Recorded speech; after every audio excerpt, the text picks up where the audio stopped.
सिंगो कइदोले के हैबा मोय तो चंपू चारगा लेब्रा नत्रगा इसिंग पोलगा साबरा मोय साको नमति एकोई छे इनि खानन मा तरपदा नंगी बगी होलानी अदो यागो नमन नमो होना कलाय कोई को मचा मी बुद्धि मति थोलेगा त या कोई छपो ओइबा अमन मांग दतकन बगे अमन होना ची इनि फाइट कमांची छेंगी कयो दम खुत लेइबनी अदुगा माना थाना द मीटिंग माना तमिनो मतम द तोबै याय याम द्रबदा मीटिंग औन तोबै याय है बसे मसी मयंग सेंगबा मकोय के रोलदा यावि बनी मसी इंडिया गवर्नमेंट मखादा लेबन नते अदुना अखोय के सीएम मदी मणिपुर द लेबा एमएलए हुफो नग अखोगी कुकी तरा यावकांदा अदुगुम मियोय सिंग असे अखोय की कॉन्स्टिट्यूशन के आर्ट खंगदबा माना माना अपाम्बा माना माना तौलिबा तौबा मणिपुर लेबानी हाइबसिमसु मयेक सेंगा ताये हाइबसिमा अखोयना खंगदबाने अदुगा लोइनना अखोयना करी तौबी हाइबबो अखोय की लमदम सिदा चिंगदा मेगी तारीख अहुंदा रिले चत्ता मतमदा नोंगै यालगा चत्पा तौलिबा तौबा मतमदा कनागुंबा सिफाई अमतना कनागुंबा सिक्युरिटी अमतना मखोयदा अपन बपीदना चलनगी बाहाय बसिसु मिजंग मिखाई नायबा डेमोक्रेसी नतबा लेबांगे हायबसे मयेक सेंगा ताई अदुगा अमो अइना थंजनिंगी सी करिनो हायबा तारगदी अखोय मणिपुर सी कनाना करी दौरिबनो हायबसे मयेक सेंगा खंगबा ngaktani अखोय की कुकी सिंगना सु तौबा तारदी मागी डिजिनेटेड केम लेगनी मागी खुलाई अकबनबा लेगनी अदु नतदना पाइनिंग खुलाई पायरकांदा चेनिंग मफमदगी खुलाई सेलकांदा तंपाक कापपा हाइबसे मसे इंडिया गवर्नमेंट की इनडायरेक्टली सपोर्ट ने हाइबसे मसाई खंजगे अदुना अखोय से हुगे अवाबगी मथक्ता अवाबा ओये अदु ओइतारगदी अखोय करी तौबी अखोय ना नहन कुइरे अखोय ना हाइरेसी कभी तौबा दिल्लीदा मफम खंगना मांगिबा अदुगा अंबेडकर हॉस्पिटल चेनबा मतमदसु अखोयना दिल्लीदा चलगा प्रोटेस्ट तौबा मतमदा अखोय करिगुंबंता हाइगिदे मणिपुर की नुपी की इज्जत कनबा ngmoidaba लेरबा मणिपुर की प्रजा की थवाई कनबा ngmoidaba लेरबा मणिपुर की लेबाक लमसिपु कनबा ngmoidaba रगदी अखोय इंडिया दा तिलररोय वी वांट sovereignty एने लावमबनी दिल्लीदा अदुना हुचिता अखोयना प्रजा मियामना अखोय के अदुके मध्य वारे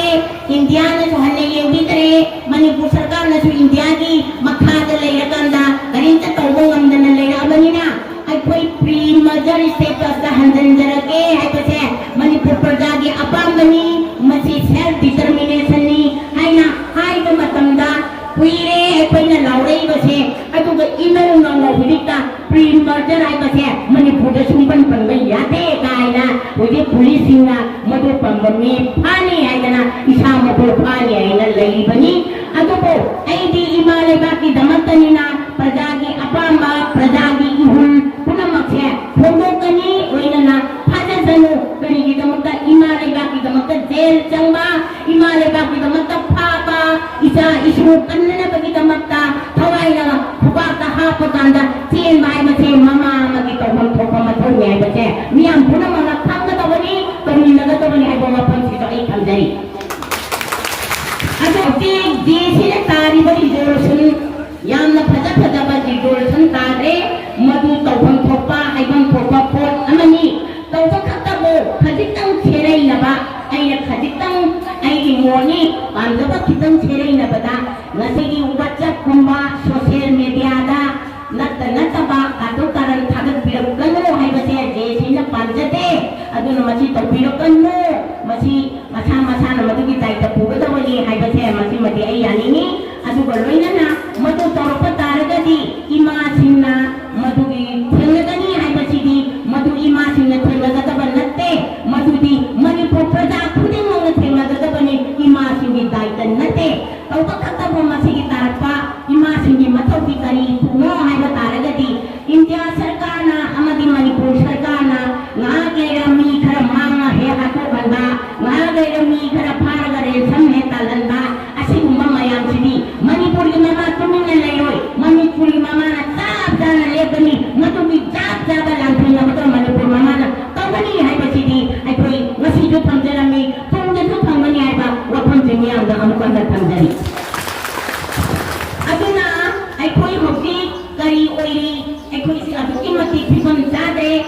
ꯇꯥꯔꯒꯁꯨ ꯑꯩꯈꯣꯏ ꯀꯔꯤꯒꯤꯗꯃꯛꯇ ꯑꯩꯈꯣꯏꯅ ꯉꯁꯤ ꯀꯦꯒꯗꯧꯔꯤꯕꯅꯣ ꯑꯩꯈꯣꯏ ꯏꯃꯥ ꯂꯩꯕꯥꯛ ꯅꯍꯥꯟ ꯄꯥꯡꯒꯜ ꯑꯃꯈꯛꯅ ꯃꯩꯇꯩ ꯄꯥꯡꯒꯜ ꯑꯃꯈꯛꯅ ꯍꯥꯏꯔꯝꯃꯤ ꯃꯗꯨꯗꯤ ꯑꯩꯈꯣꯏ ꯃꯩꯇꯩ ꯅꯤꯡꯉꯣꯜꯅ ꯄꯣꯛꯄꯅꯤ ꯃꯩꯇꯩ ꯅꯤꯡꯉꯣꯜꯒꯤ ꯏ ꯑꯩꯈꯣꯏꯗ ꯆꯦꯜꯂꯤ ꯍꯥꯏꯅ ꯍꯥꯏ ꯑꯗꯨꯒ ꯏꯟꯗꯤꯖꯤꯅꯁ ꯄꯤꯄꯜ ꯍꯥꯏꯕꯁꯦ ꯑꯩꯈꯣꯏ ꯇꯥꯡꯈꯨꯜ ꯑꯃꯗꯤ ꯀꯩꯅꯣꯁꯤꯅꯤ ꯃꯩꯇꯩꯁꯤꯅꯤ ꯇꯥꯡꯈꯨꯜꯁꯤꯗ ꯅꯥꯒꯥ ꯆꯤꯡꯈ꯭ꯔꯦ ꯑꯗꯨꯒ ꯃꯩꯇꯩ ꯂꯩꯔꯦ ꯃꯩꯇꯩ ꯄꯥꯡꯒꯜ ꯂꯩꯔꯦ ꯍꯥꯏꯔꯤꯕꯁꯤꯡꯁꯤꯅ ꯆꯞ ꯃꯥꯟꯅꯕ ꯏꯍꯧꯗ ꯏꯁꯤ ꯆꯞ ꯃꯥꯟꯅꯅ ꯄꯨꯟꯁꯤꯜꯂꯀꯥꯟꯗ ꯃꯥꯌꯣꯛꯅꯔꯛꯄ ꯃꯇꯝꯗ ꯑꯩꯈꯣꯏꯗ ꯅꯝꯍꯠꯀꯦ ꯇꯧꯔꯤꯕ ꯃꯅꯤꯄꯨꯔꯕꯨ ꯊꯨꯒꯥꯏꯒꯦ ꯇꯧꯔꯤꯕ ꯃꯅꯤꯄꯨꯔꯒꯤ ꯏꯆꯤꯜ ꯏꯅꯥꯎ ꯑꯣꯏꯅ ꯂꯩꯃꯤꯟꯅꯔꯤꯕꯁꯤꯡꯁꯤꯕꯨ ꯊꯨꯒꯥꯏꯒꯦ ꯇꯧꯔꯛꯄ ꯄꯨꯝꯅꯃꯛꯁꯦ ꯉꯥꯛꯄ ꯉꯝꯒꯅꯤ ꯍꯥꯏꯕꯁꯤꯃꯗꯤ ꯑꯩꯒꯤ ꯑꯆꯦꯠꯄ ꯊꯥꯖꯕꯅꯤ ꯑꯗꯨꯅ ꯅꯥꯒꯥ ꯑꯣꯏꯒꯦꯔꯥ ꯃꯩꯇꯩ ꯄꯥꯡꯒꯜ ꯑꯣꯏꯒꯦꯔꯥ ꯃꯩꯇꯩ ꯑꯣꯏꯒꯦꯔꯥ ꯑꯩꯒꯤꯗ ꯊꯣꯛꯄꯅꯤ ꯃꯁꯤ ꯑꯩꯈꯣꯏꯒꯤ ꯂꯝꯒꯤꯅꯤ ꯍꯥꯏꯕꯁꯦ ꯆꯞ ꯃꯥꯟꯅꯅ ꯈꯟꯃꯤꯟꯅꯁꯤ ꯍꯥꯏꯕ ꯋꯥꯐꯝꯁꯤꯃꯒ ꯑꯩ ꯃꯤꯌꯥꯝꯗ ꯊꯝꯖꯔꯤ ꯑꯗꯨꯒ ꯑꯃꯨꯛ ꯑꯩꯅ ꯊꯝꯖꯅꯤꯡꯉꯤꯁꯤ ꯀꯨꯀꯤ ꯍꯥꯏꯕꯁꯦ ꯑꯩꯈꯣꯏꯅ ꯃꯤꯅꯨꯡꯁꯤ ꯆꯥꯎꯕꯗꯒꯤ ꯑꯩꯈꯣꯏꯅ ꯏꯟꯅꯔ ꯂꯥꯏꯟ ꯄꯥꯔꯃꯤꯠ ꯁꯤꯁꯇꯦꯝ ꯑꯩꯈꯣꯏꯒꯤ ꯍꯥꯟꯅ ꯂꯩꯖꯔꯝꯕ ꯄꯥꯔꯃꯤꯠ ꯁꯤꯁꯇꯦꯝꯗꯨ ꯑꯩꯈꯣꯏꯒꯤ ꯏꯟꯗꯤꯌꯥꯅ ꯃꯤ ꯑꯃꯈꯛ ꯊꯥꯖꯤꯜꯂꯛꯑꯀꯥꯟꯗ ꯆꯤꯐ ꯀꯃꯤꯁꯅꯔ ꯑꯃꯈꯛ ꯍꯤꯡꯕꯠ ꯁꯤꯡꯕꯧ ꯑꯃꯈꯛ ꯊꯥꯖꯤꯜꯂꯀꯥꯟꯗ ꯀꯛꯊꯠꯈ꯭ꯔꯀꯥꯟꯗ ꯃꯥꯒꯤ ꯃꯤ ꯌꯥꯕ ꯈꯔ ꯇꯧꯔꯀꯥꯟꯗ ꯃꯥꯅ ꯄꯥꯁ ꯇꯧꯈꯤꯕ ꯃꯥꯅ ꯊꯝꯈꯤꯕ ꯑꯗꯨꯒꯨꯝꯕ ꯄꯥꯔꯃꯤꯠ ꯁꯤꯁꯇꯦꯝ ꯑꯗꯨ ꯀꯛꯈꯤꯕꯗꯣ ꯃꯅꯤꯄꯨꯔꯒꯤ ꯀꯛꯈꯤꯕꯗो ꯃꯗꯨ ꯑꯩꯅ ꯌꯥꯗꯕ ꯄꯣꯠ ꯑꯃꯅꯤ ꯍꯥꯏꯕꯁꯦ ꯈꯨꯗꯣꯝꯕꯤꯅ ꯊꯤꯟꯅ ꯇꯥꯛꯅ ꯇꯥꯛꯅ ꯉꯁꯤ ꯃꯅꯤꯄꯨꯔ ꯁꯔꯀꯥꯔ ꯑꯃꯗꯤ ꯏꯟꯗꯤꯌꯥ ꯁꯔꯀꯥꯔꯅ ꯂꯧꯗꯦ ꯃꯔꯝꯗꯤ ꯍꯤꯡꯒꯠꯁꯤꯡꯅ ꯂꯧꯊꯣꯛꯈꯤꯕ ꯃꯇꯝꯗꯨꯗ ꯃꯥꯒꯤ ꯏꯖꯨꯀꯦꯇꯤꯚ ꯃꯦꯝꯕꯔꯁꯤꯡ ꯐꯥꯎꯕꯁꯤꯡ ꯁꯨꯈꯤꯕ ꯅꯠꯇꯦ ꯑꯗꯨꯅꯗꯤ ꯗꯦꯃꯣꯀ꯭ꯔꯦꯁꯤ ꯆꯠꯄ ꯂꯩꯕꯥꯛ ꯏꯟꯗꯤꯌꯥꯅ ꯃꯅꯤꯄꯨꯔꯗ ꯀꯔꯤ ꯇꯧꯔꯛꯄ ꯅꯝꯐꯨ ꯁꯥꯁꯣꯟ ꯑꯃ ꯇꯧꯔꯦ ꯍꯥꯏꯕꯁꯤꯗꯤ ꯃꯇꯝꯗꯨꯗꯒꯤ ꯑꯗꯨꯝ ꯃꯌꯦꯛ ꯁꯦꯡꯅ ꯇꯥꯛꯑꯕ ꯑꯃꯅꯤ ꯍꯥꯏꯕꯁꯦ ꯑꯩ ꯃꯤꯌꯥꯝꯗ ꯊꯝꯖꯔꯤ ꯑꯗꯨꯒ ꯑꯃꯨꯛ ꯑꯩꯈꯣꯏꯅ ꯃꯤꯅꯨꯡꯁꯤ ꯆꯥꯎꯕꯗꯒꯤ ꯑꯩꯈꯣꯏꯅ ꯑꯩꯈꯣꯏꯒꯤ ꯏꯟꯗꯤꯖꯤꯅꯁ ꯄꯤꯄꯜꯁꯦ ꯀꯗꯥꯏꯐꯥꯎꯕ ꯊꯝꯃꯁꯤꯒꯦ ꯀꯨꯀꯤ ꯑꯣꯏꯒꯦꯔꯥ ꯃꯩꯇꯩ ꯄꯥꯡꯒꯜ ꯑꯣꯏꯒꯦꯔꯥ ꯑꯃ ꯑꯣꯏꯒꯦꯔꯥ ꯃꯌꯥꯡ ꯑꯣꯏꯒꯦꯔꯥ ꯑꯦꯅꯤ ꯑꯣꯏꯔꯁꯅꯨ ꯃꯗꯣ ꯀꯥꯗꯣ ꯕꯦꯟꯖꯤꯌꯥꯅ 1951ꯗ ꯑꯣꯏꯔꯀꯥꯟꯗ ꯃꯗꯨꯗꯒꯤ ꯇꯨꯡꯗ ꯆꯪꯉꯛꯄ ꯑꯗꯨꯈꯩꯅ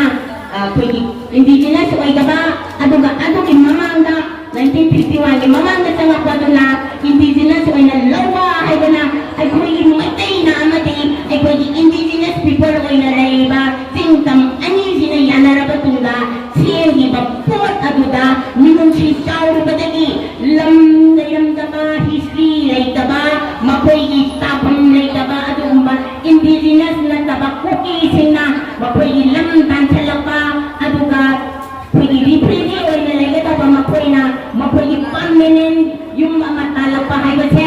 ꯃꯁꯤ ꯀꯅꯥꯅ ꯉꯝꯍꯜꯂꯛꯄꯅꯣ ꯍꯥꯏꯕ ꯇꯥꯔꯒꯗꯤ ꯏꯟꯗꯤꯌꯥ ꯒꯣꯔꯃꯦꯟꯒꯤ ꯑꯁꯣꯏꯕ ꯄꯣꯂꯤꯁꯤ ꯑꯃꯁꯨꯡ ꯗꯦꯃꯣꯀ꯭ꯔꯦꯁꯤ ꯆꯠꯂꯛꯇꯕ ꯑꯗꯨꯒꯨꯝꯕ ꯄꯣꯂꯤꯁꯤꯗ ꯃꯅꯤꯄꯨꯔ ꯒꯣꯔꯃꯦꯟꯅ ꯏꯔꯨꯕꯗꯒꯤ ꯊꯣꯛꯂꯛꯄ ꯄꯣꯠꯅꯤ ꯍꯥꯏꯕꯁꯤꯃ ꯑꯩꯍꯥꯛ ꯊꯝꯖꯒꯦ ꯅꯨꯄꯤ ꯑꯃꯁꯦ ꯅꯣꯔꯋꯦꯗꯒꯤ ꯅꯨꯄꯤ ꯑꯁꯤ ꯏꯟꯗꯤꯌꯥꯗ ꯆꯪꯕ ꯃꯇꯝꯗ ꯃꯇꯝ ꯍꯦꯜꯂꯦ ꯃꯥꯒꯤ ꯄꯥꯁꯄꯣꯔꯠ ꯍꯦꯜꯂꯦ ꯍꯥꯏꯗꯅ ꯂꯩꯔꯒ ꯐꯥꯔꯤꯕ ꯑꯁꯥꯝ ꯔꯥꯏꯐꯜꯅ ꯐꯥꯔꯒ ꯃꯅꯤꯄꯨꯔ ꯄꯨꯂꯤꯁꯇ ꯁꯤꯟꯅꯔꯒ ꯑꯗꯨꯃꯥꯏꯅ ꯇꯧꯗꯅ ꯖꯦꯜꯗ ꯂꯩꯔꯤꯕ ꯃꯤꯁꯤꯅ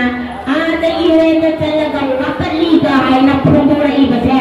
ꯃꯁꯤ ꯀꯔꯝꯕ ꯗꯤꯄꯥꯔꯠꯃꯦꯟꯅ ꯃꯥꯕꯨ ꯌꯨꯑꯦꯟꯗ ꯆꯠꯄ ꯌꯥꯍꯜꯂꯤꯕꯅꯣ ꯌꯨꯑꯦꯟꯗ ꯔꯤꯄꯣꯔꯠ ꯄꯤꯕ ꯌꯥꯍꯜꯂꯤꯕꯅꯣ ꯀꯔꯝꯍꯥꯏꯅ ꯇꯧꯔꯤꯕꯅꯣ ꯍꯥꯏꯕꯁꯦ ꯃꯅꯤꯄꯨꯔ ꯁꯔꯀꯥꯔꯅ ꯄꯥꯡꯗꯕꯗꯒꯤ ꯊꯣꯛꯄ ꯃꯅꯤꯄꯨꯔ ꯄꯨꯂꯤꯁ ꯗꯤꯄꯥꯔꯠꯃꯦꯟꯅ ꯄꯥꯡꯗꯕꯗꯒꯤ ꯊꯣꯛꯄꯅꯤꯅ ꯃꯁꯤ NIAꯗ ꯁꯤꯟꯅꯔꯀꯥꯟꯗ ꯂꯥꯛꯅꯐꯝ ꯊꯣꯛꯄ ꯃꯅꯤꯄꯨꯔꯒꯤ ꯏꯆꯝ ಚಂಬ ಪ್ರಜಾಪತಿ ಏನಾಯ ಭಾರಣಿ ಭಾರಣಿ ಭಾರಣಿ ಆಯ್ತನ ಮೀಗಿ ಮಮಾಲೆ ಬಾಕಿದಮತ್ತ ನೊಂಪೈ ನಚರಿಬ ಮಮಾಲೆ ಬಾಕಿದಮತ್ತ ಈ ಕಥೋಯಿಬ ಮೀಸಿಂಗುದಿ ಭಾರಣಿ ಭಾರಣಿ ಐನ ಲಾವಗ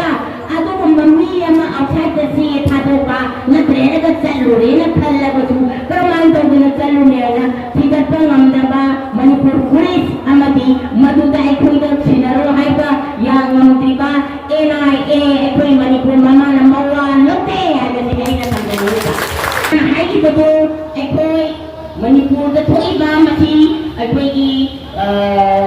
थौपान खतगी नते मणिपुर पुंबगिनेना लाउदिबा इशूसी स्टेट इशू ओहनसी का हैना लाउदिबसे मन लाउदगा सुगिमा होय खांगी मसी अखोइगी स्टेट की ओइगदबनी स्टेट की इशू ओइगदबनी हाइ खांगी aduna state issueduna maram oirkanda ngasi mathang ima mayam na iba organization mayam changa iba akoi sujata na ka chaliba mayam na se state issue oina ba amadi oirabani khalakanda changa iba ne haiba se miyam na thadabiyo aduga manipur pumbagi pradana thadabiyo manipur ki state ne haiba khalakanda changa pani aikoi wa hanguraga lekhoke na changa panatte aduna aikoi hoji kari dawi aikoi na hoji leiriba phibam sida aikoi gi oiriba manipur gi oiriba akoi chief minister ne sida mayam sina mayam na chief minister hairi aikoi su chief minister haiga tori bani maram ti mana makrona aikoi ju wang ora haiga ima ngambi ima ramani atu ada haina haile basmai atu tunda mi khare lai haiba se mase aikoi le khanga da bani aduna chief minister na mangak haiga laga chali base magi matote inari ba MLA singko kai do lai ke haiba moi to champut charaga leibra natraga ising to laga sa brai moi sakko atu ga chief minister na loina to bote yani haidana leiri ba MLA singko madu deba aikoi yang ngangin te adu ba MLA singko matang jada budati chief minister mulla ka bune ne he wajan khare he le ge hando chief minister ki thika he lo moi bun ne mo ek samina to ka de lai ba adu ma minister MLA ki mawa aikoi mama singa lote ai ba ni gai panja aduna aikoi ji kari to batai